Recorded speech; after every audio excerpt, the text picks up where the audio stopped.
Already 6 parts of speech ഏതൊക്കെയാണെന്ന് കണ്ടു കഴിഞ്ഞു. 7th പാർട്സ് ഓഫ് സ്പീച്ച് എന്ന് പറയുന്നത് കൺജങ്ഷൻ ആണ്. What is conjunction?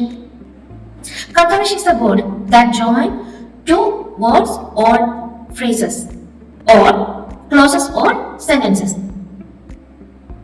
ഒരു വേർഡോ അല്ലെങ്കിൽ ഫ്രേസിനെയോ ജോയിൻ ചെയ്യാൻ വേണ്ടി, അല്ലെങ്കിൽ ഒരു ക്ലോസിനെയോ അല്ലെങ്കിൽ ഒരു സെന്റൻസിനെയോ ഒക്കെ ജോയിൻ ചെയ്യാൻ വേണ്ടിയിട്ട് നമ്മൾ ഉപയോഗിക്കുന്ന വാക്കുകളെയാണ് നമ്മൾ കൺജങ്ഷൻ എന്ന് പറയുന്നത്.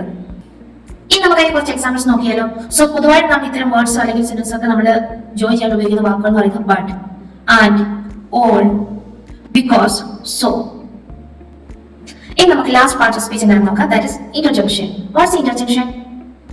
Interjection is a word that expresses strong or sudden feeling. കുറച്ച് എക്സാമ്പിൾസ് നോക്കിയാലോ. Hooray, bravo, wow, oh, yes, oops.